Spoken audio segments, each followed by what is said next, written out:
Ladies and gentlemen, welcome back to the CSTV. I'm your host, Kathleen Egalteto, Madam CS, and this is The Striker. Stay tuned and have it raw and real. In The Striker today, we are looking at Kenya's top stories, right from Uhuru Kenyatta and Ligiti being received with a lot of happiness and cheers at Embu County as President Ruto is heckled and finding it fairly difficult actually to sell the Kenya Kwanza agenda and the chief policy to the people of Embu County.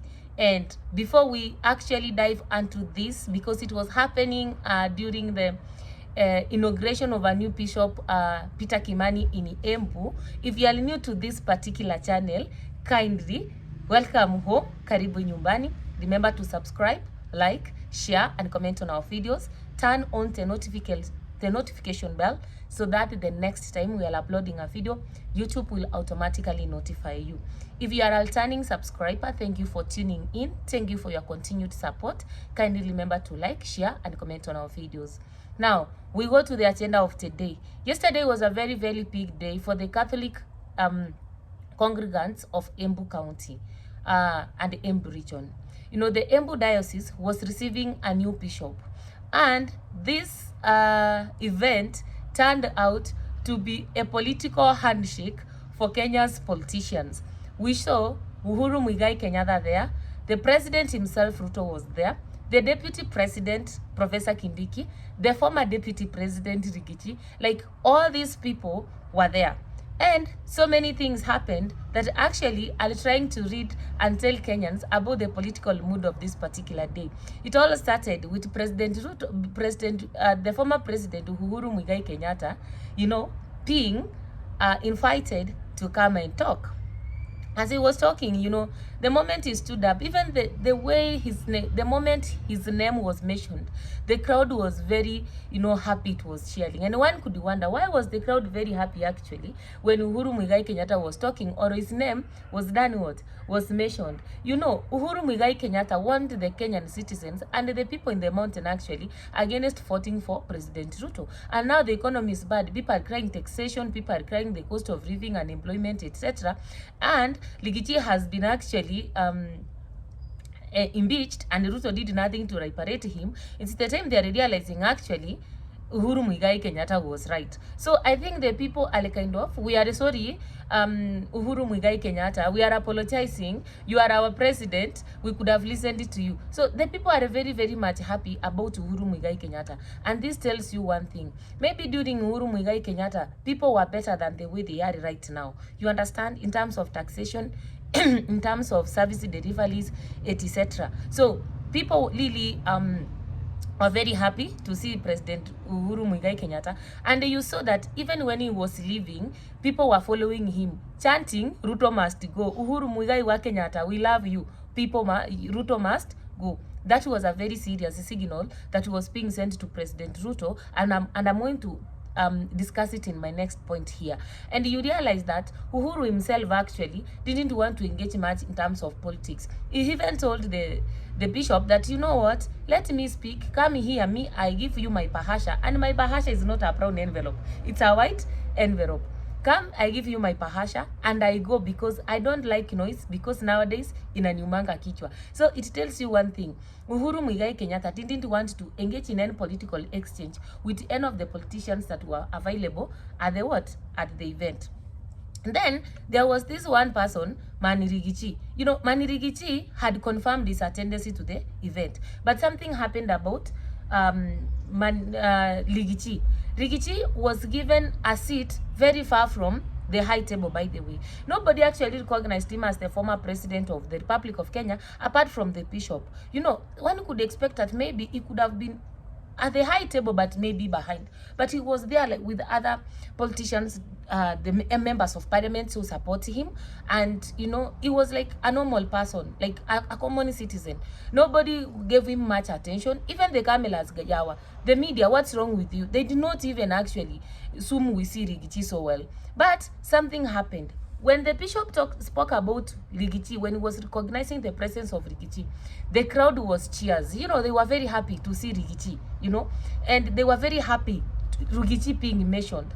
Despite the fact that he was not given an opportunity to speak, as he was leaving the event, People followed him, singing Rigichi, Rigichi, Rigichi, Rigichi addressers, and others even started saying Ruto must go. It tells you one thing. You know, from where I stand, remember, Embu is Mount Kenya East. And this is where actually Mount Kenya East is part of where the current deputy president comes from, and one could be expecting that actually they could not cheer Rigichi, etc. But the fact that the people from Embu are cheering Rigichi and they are also cheering up Uhuru Kenyatta, it tells you something. This mountain, it is very, very slippery, and it's really getting every day slippery for Ruto to climb it, because I didn't expect people from the eastern part of the mountain to be cheering politicians from the western side of the mount, especially with the current political situation in this particular country. But all said and done, it's important to know that Rigichi all along was with these members of parliament who supported him. It tells you one thing. Ideally, these members of parliament could want to associate with themselves with the president, because he was there. You understand? You know, he's the president. So you could anticipate that these members of parliament could want to be nearer or closer to the president. But they chose to want to sit with Rigichi behind there and even left with him. Actually, some were behaving like they are the ones who are offering security services to him. So it tells you one thing. Members of parliament from the mountain, those who are the pro-Rigichi, actually, they are still having trust in him, and actually they are ready even to detach themselves from the government. And that is also another red flag and a blow to President Ruto. Next, it was President Ruto himself. Can you imagine a president standing to speak and the people are heckling in Mount Kenya East, where you have given them a deputy president in the name of Professor Kithure Kindiki? Yani President Ruto is standing up to speak and the people are heckling him, despite the fact that he tried, you know, to relate what he's doing right now with Uhuru Kenyatta, saying that our former president, we love you, the kazi ambayo uliniachia ninaipika sawa sawa. Kenyans had nothing to hear of that. You know, they were not happy, they were not contented. He tried to sell the house agenda and they could not listen to it. In fact, they were like, hey, you know, he was trying to talk about how the health insurance is working, and I think that was the wire, the electric wire that President Ruto touched, telling the people that he's working on shift. And you know, people are frustrated with that thing, you know, the way they heckled, and he found it very difficult actually to continue with that speech. If you are very careful, President Ruto's speech yesterday was very short, and it seemed like it was not so much organized, because we know him as an orator, somebody who speaks in front of people, takes like 1 hour talking, you know, is not reading anywhere, people are following, people are clapping. But yesterday, things were not working for the president. And this tells him one thing: Mr. President, as far as the mountain is concerned, you are alone. These people will not support you, whether you give them Professor Kithure Kindiki as the deputy president. The thing is, there's no difference between the western side of the mountain and the eastern side of the mountain. The fact that people from Embu can be able to heckle at you, people from Embu, where Sisi Mbarire, the chairperson of your UDA party, is coming from, the way that woman was cheered by the congregation, I anticipated the same for you. But you know what, Mr. President, like, the people were not happy. And you know, from where I stood, I was like, if people were to vote today, actually, I don't think whether Kenya Kwanza government can get actually any vote from that particular mountain. And you know, even when he was talking, it's very important that we look at the tone, how the Catholic bishops conducted their program yesterday. It was purely a church event. You know, initially we anticipated all this hula baro of their politicians here and there. They conducted their event so well, and they invited the Catholic bishops, you know, to continue with the program. And this was very strategic. It's only the other day that President Ruto actually told the Catholic bishops that actually they are liars. You know, it's only the other day, like, the likes of Oscar Sudi were attacking Bishop Muheria. It's only the other day that Kimani Ichung'wah, the Senate, you know, the Minister of Education, the Minister of Health, were acting or reacting to the Catholic bishop's letter, you know, to the president concerning the state of the nation with negativity, you know, terming the Catholic bishops as liars. People were inciting the people. And then President Ruto from nowhere, hallelujah, he finds his way to a function of Catholics, where the Catholic bishops are the organizers, and they expect to get such a huge platform. You know, at some point I thought like maybe they're not going to give him an opportunity to talk. But you know, administration is administration. He was given an opportunity to do what? To talk. And they tried actually, you know, to vindicate himself and, you know, to liberate himself, to say, you know, this week I have been with the Catholics, you know, I was there at Tangaza, I don't know I was where, and then I received the greetings, and all of a sudden, our president can really change very fast. He said, actually, that he has accepted and he has heard what the Catholic bishops said. You know, for me, this ironical. You know, this is funny. Your followers are seriously attacking the Catholic bishops for the message that they sent. You yourself, you stood at Tangaza College and told the Catholic bishops that they should be able to do the investigations well, or else they would be liars, you know? And then the following day, you are the same person saying that you have received their greetings, and now you have heard what they are saying, you are going to listen to them. That change of tune, the sudden change of tune, had nothing to do with that. Ruto has accepted that actually what the Catholic bishop said was true. No, it has everything to do that he was in a Catholic event and he was trying actually to appease the Catholic bishops and the congregants so that they can be able to cheer him up. He could not stand at that particular platform and tell the Catholic bishops there that they are liars. Bishop Muheria, who they are likes of Oscar Sudi, were crucifying in X and Twitter the other day, was there, you know, and he was the one actually welcoming people to speak. And therefore, they could not face him one-on-one, you know, and they say exactly what they were saying in letters and in events where the Catholic bishops were not. You know, so he could not use that Catholic platform to talk whatever he wanted to talk, in as much as he's the president.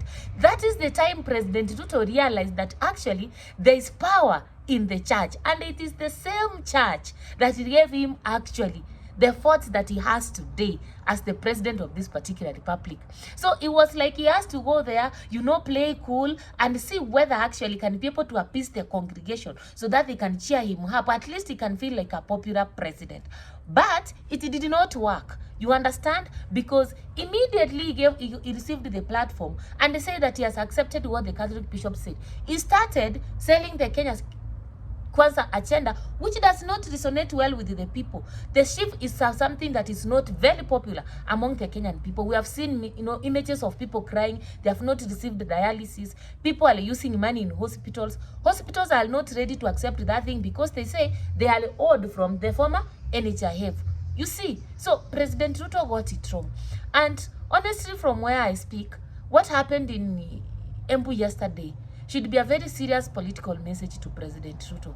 Mr. Ruto, our president, actually, as far as the mountain is concerned, I think you are alone. I even wish that you could have proceeded to Mombasa, actually, to preside over the tea competition event that was there.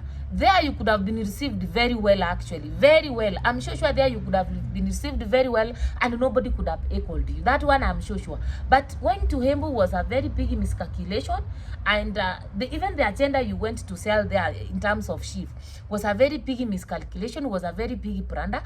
And from where I stand, these are my opinions. I just feel like, Mr. President, you need to sit down as at the moment, and he actually needs, you know, to start asking himself the way forward, actually, to go the mountain back and to go the church back.